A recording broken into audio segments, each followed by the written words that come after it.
Hello दोस्तों, मेरा नाम है सिद्धार्थ सिन्हा और ये जो वीडियो है आपका CAIB का BFM बैंक फाइनेंशियल मैनेजमेंट का वीडियो नंबर 4 है। Module A documentary letter of credit part 1 है ये वीडियो का, ठीक है। और प्रॉपर अगर आप CIB का वीडियो कोर्स करना चाहते हैं, फोन नंबर भी दिया हुआ मेरा और डिटेल्ड इन्फॉर्मेशन इसी वीडियो के डिस्क्रिप्शन बॉक्स में भी आपको मिल जाएगा, ठीक है। चलिए स्टार्ट करते हैं। तो सबसे पहला चीज ये है कि अगर हम इंटरनेशनल ट्रेड की बात कर रहे हैं, इंटरनेशनल ट्रेड में होता है एक कंट्री से दूसरे कंट्री में जो हम ट्रेडिंग करते हैं, बिजनेस करते हैं, तो नेचुरल सी बात है क्रॉस बॉर्डर हो गया, एक कंट्री से दूसरे कंट्री में ट्रेड कर रहे हैं। तो दो कंट्री है, दोनों कंट्री की करेंसी भी डिफरेंट होगी। जैसे अगर इंडिया अमेरिका से ट्रेड करते हैं तो इंडिया की करेंसी है इंडियन रुपीज और अमेरिका की करेंसी डॉलर से वहां पे, ठीक है। तो उस केस में ट्रेड कैसे किया जाएगा? ट्रेड करने के लिए सबसे आसान तरीका जो होता है लेटर ऑफ ट्रेड होता है।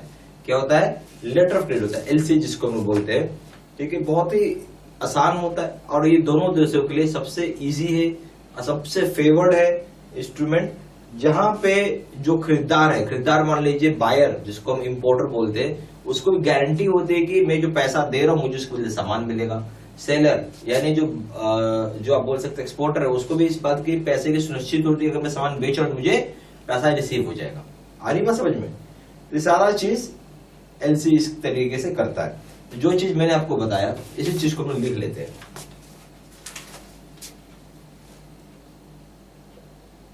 In international trade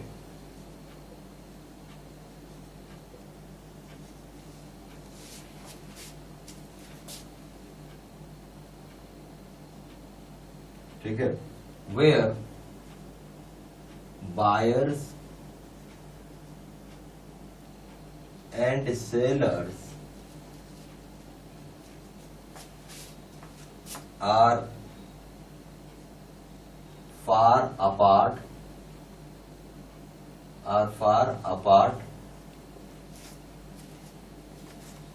in two different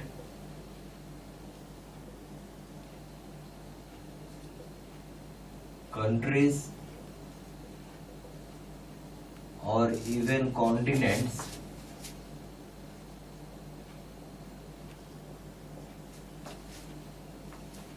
the letter of credit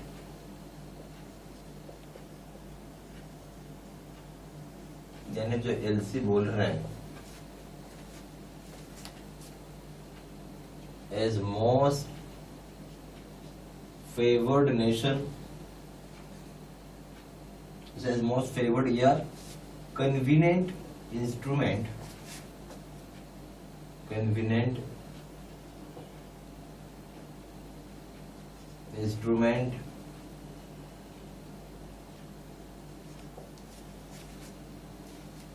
giving assurance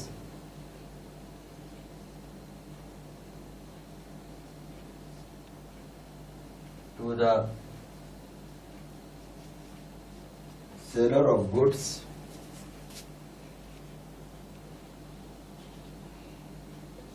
for payment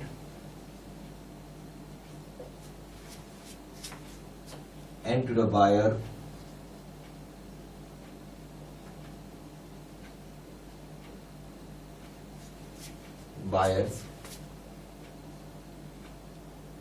for shipping documents called under LC। समझते हैं हम इस बात को? बोलता है क्या कि इंटरनेशनल ट्रेड की अगर बात कर रहे हैं तो बायर्स और सेलर्स, इंटरनेशनल ट्रेड की बात कर रहे हैं, बायर्स और सेलर्स दोनों के दोनों क्या है? फार अपार्ट, बहुत दूर है, दो डिफरेंट कंट्रीज में है, या हो सकता है कॉन्टिनेंट में ही हो, ठीक है। तो वहां लेटर ऑफ क्रेडिट यानी LC सबसे फेवर्ड इंस्ट्रूमेंट माना जाता है या कन्वीनियंट इंस्ट्रूमेंट माना जाता है यहाँ पे, ठीक है। इससे एक तरह का एश्योरेंस मिल जाता है। किसको एश्योरेंस मिलता है? सेलर को मिलता है। एश्योरेंस किसको मिलेगा? सेलर को मिलेगा। जो सेलर को मिलेगा एश्योरेंस, जो सामान यानी गुड्स की पेमेंट के लिए, सेलर को एश्योरेंस मिल जाता है, ठीक है। और बायर्स जो जहाज बायर्स को मिल जाता है। यानी यहाँ पे एक चीज क्या हो जाता है कि जो आप इंटरनेशनल ट्रेड कर रहे हैं, चाहे बायर हो या सेलर हो, दोनों भले दो डिफरेंट कंट्री में हो, चाहे कॉन्टिनेंट में भी क्यों ना हो, ठीक है। लेटर ऑफ क्रेडिट दोनों जगह पे बहुत फेवरेट इंस्ट्रूमेंट है, दोनों को एश्योरेंस मिलता है, चाहे सेलर हो जिसको पेमेंट लेना है और बायर हो जिसको पेमेंट करना है, ठीक है, शिपिंग के लिए, ठीक है। इसी चीज को हम अपने एलसी के अंडर कॉल्ड अंडर एलसी, ठीक है। कहां पे कैसे हम लोग करेंगे, तो एलसी के अंदर हम लोग काम करते हैं। एलसी कैसे क्या होता है वो आगे हम लोग पढ़ेंगे, ठीक है। एक चीज हमेशा समझिए ना, दो कंट्री है तो दो करेंसी है। अब आपके देश का रुपया चलता है, रुपीज है। अब हम अमेरिका से बात करें, डॉलर चल रहा है। रुपए अमेरिका में कोई काम का नहीं, डॉलर भारत में कोई काम का नहीं, क्योंकि आपकी जो होम करेंसी है वो इंडियन रुपीज है। अगर आप सब्जी खरीदने जाएंगे तो क्या डॉलर देगा तो कोई खरीदेगा सब्जी आपके यहाँ? नहीं खरीदेगा। पर अमेरिका में जाएंगे तो अगर रुपया देंगे कोई सब्जी खरीदेगा वहां पे? नहीं खरीदेगा, क्योंकि करेंसी नहीं है। तो उस चीज के लिए भी आपको समझना होगा कि अगर वो डॉलर का भी पेमेंट आ रहा है तो डॉलर को कन्वर्जन भी करना पड़ेगा हमें यहाँ पे, ठीक है। तो ये सारा चीज का ध्यान रखा गया है लेटर ऑफ क्रेडिट में, आगे हम लोग पढ़ेंगे। फिर बोलते जो अभी लेटर ऑफ क्रेडिट के जो डॉक्यूमेंट्स होते हैं और जो लेटर ऑफ क्रेडिट के जो ट्रांजेक्शन्स होते हैं, इसको गवर्न करता है ICC, international chamber of commerce, ठीक है। उसके रूल्स एंड प्रोसीजर्स के जरिए ये गवर्न किया जाता है ताकि पूरे दुनिया में एक जैसा यूनिफॉर्म मैटर पे या यूनिफॉर्मिटी लाया जा सके, एक तरीके से ट्रेडिंग किया जा सके, बिजनेस किया जा सके। ये सारा का सारा जो एक तरीके का यानी यूनिफॉर्म हम बोलते हैं, इसको क्या बोलते हैं? यूसीपीडीसी। इसी चीज को हम यूसीपीडीसी बोलते हैं।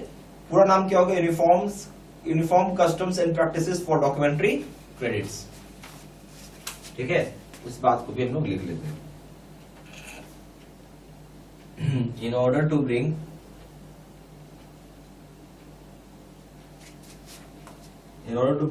and uniformity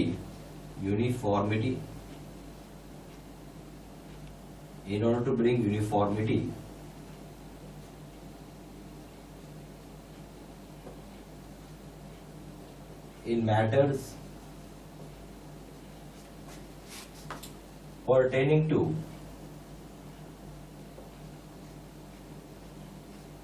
LC documents and transactions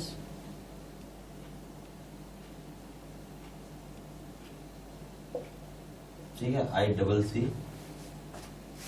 तो ICC कौन है यहाँ पे? इंटरनेशनल ICC इसके लिए आता है जिसका नाम है इंटरनेशनल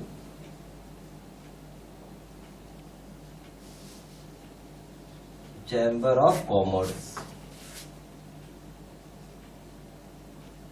ठीक है। Formed rules and procedures, those are called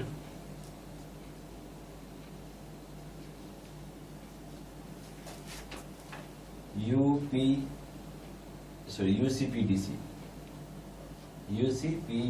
full form क्या है? यूनिफॉर्म कस्टम्स एंड प्रैक्टिसेस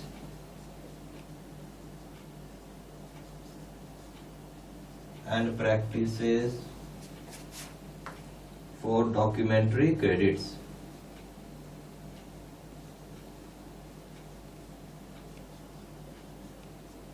ठीक है। तो यहाँ पे अगर हमें यूनिफॉर्मिटी लाना है, उस संबंध की बात कर रहे हैं जो कि एलसी डॉक्यूमेंट के संबंध में है, ठीक है। एलसी डॉक्यूमेंट्स और उसके ट्रांजेक्शंस के संबंध, क्या यूनिफॉर्मिटी पूरे वर्ल्ड में लाना है, आपको एक जैसा काम होना चाहिए। तो आईसीसी क्या है? इंटरनेशनल चैम्बर ऑफ कॉमर्स ने फॉर्म किया है रूल्स और रेगुलेशन, रूल्स और प्रोसीजर्स बनाया है। इसी चीज को बोलते हैं यूसीपीडीसी। पूरा नाम क्या है यूसीपीडीसी का? यूसीपीडीसी का नाम है uniform customs and practices for documentary credits. अच्छा, एक चीज और, आईसीसी जो हम लोग बात कर रहे हैं, तो इसका हेड ऑफिस कहाँ है? हेड ऑफिस जो है या हेड क्वार्टर जो है पेरिस में है। कब बनाया गया था? ये बनाया गया था 1919 को, ठीक है। तो ये चीज भी एक लिख लीजिए कि आईसीसी यानी international chamber of commerce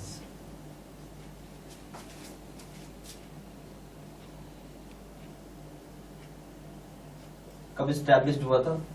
established इन 1933। अच्छा, 1919 में स्टैब्लिश, नॉट 33, 1919 को ही हुआ था। सोचिए, ये 100 साल पुरानी कंपनी है, सॉरी 100 साल पुरानी ऑर्गेनाइजेशन है। 1919 को हुआ था। और आईसीसी का आप बोल सकते हैं कि जो हेडक्वार्टर था वो पेरिस में था। हेडक्वार्टर जो है इन पेरिस है। पेरिस कहाँ है? फ्रांस में है। ठीक है, ये चीज आपको याद रखना है। एस्टैब्लिश्ड, तो सारा पॉइंट प्लीज लिखते चलिएगा, वीडियो पॉज करके लिखते चलिएगा, बहुत जरूरी लिखिएगा तो ही काम बनेगा, क्योंकि सीआईबी है, इसलिए थोड़ा अच्छे से पढ़िए।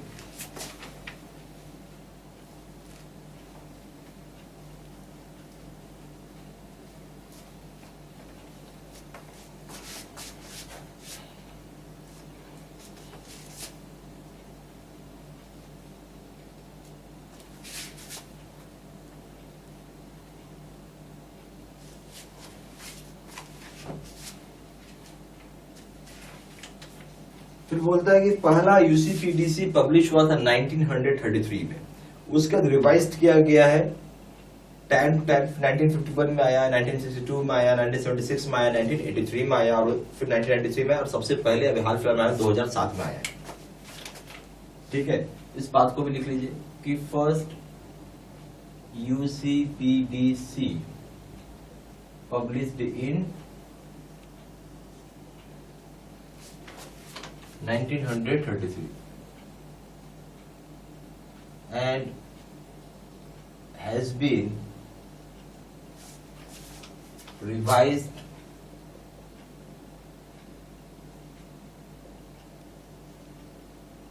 from time to time in 1951, 1962, 1976, 1983, 1993 and recently in आपका कब हुआ था? 2007 में। तब समझा, पहला यूसीडीपीसी कब आया, पब्लिश हुआ 1933 में। फिर रिवाइज हुआ, इसको हम लोग टाइम रिवाइज करते गए हैं। 1951 में आया, 1962 में आया, 1976 में आया, 1983 में आया, 1993 में आया, और सबसे लेटेस्ट जो है 2007 का है। जो अपडेटेड यूसीपीडीसी है 2007 का, उसको हम लोग क्या बोलते हैं? यूसीपीडीसी 600 बोलते हैं। और ये इम्प्लीमेंटेशन इसका चालू हुआ है 1 जुलाई 2007 से, और लागू कब से हुआ? 1 जुलाई 2007 से। ठीक है, तो बोल सकते हैं the updated यूसीपीडीसी in 2007 called as UCPDC 600 and it has been implemented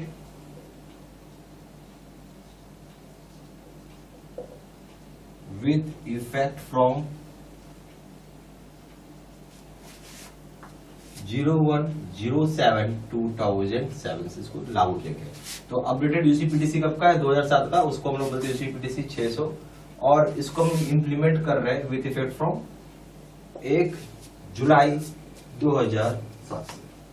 ठीक है, ये सारे पॉइंट प्लीज अपने कॉपी में लिखते चलिएगा, क्योंकि नोट्स नहीं बनाएंगे तो फायदा नहीं करेगा। प्लीज नोट्स बना के पढ़िए, बहुत अच्छा लगेगा आपको पढ़ने में।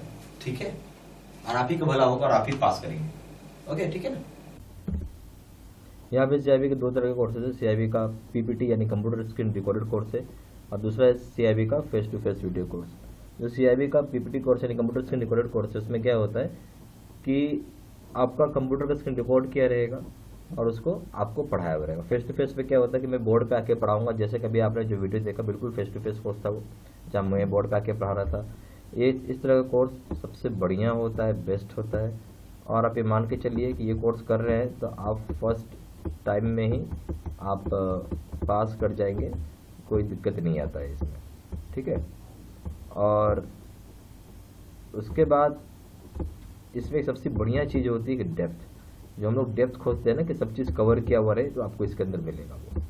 और ये सबसे बेस्ट कोर्स है, सबसे पावरफुल कोर्स है।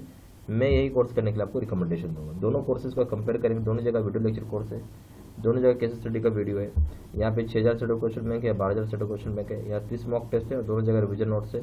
वैलिडिटी की बात करें, दोनों जगह वैलिडिटी लाइफ लॉन्ग है। पेपर ABM BF हो या BFM हो, रिटेल बैंकिंग हो, सभी के दाम 800 रुपये, यहाँ सभी के दाम 1500 रुपये।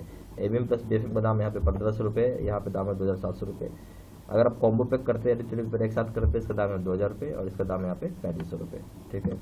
ज़्यादा जानकारी के लिए फ़ोन कर सकते हैं। फ़ोन नंबर हो जाएगा 4 times 9685127, दूसरा नंबर 7827546946। वेबसाइट में जाकर डायरेक्टली ऑनलाइन ऑर्डर प्लेस कर सकते हैं। वेबसाइट हो जाएगा www.gibstudymaterial.com। ईमेल आईडी हो जाएगा seedsinha123@gmail.com। ये सारी इन्फॉर्मेशन मैंने इसी वीडियो के डिस्क्रिप्शन बॉक्स में भी डाल दिया है। ठीक है, थैंक यू।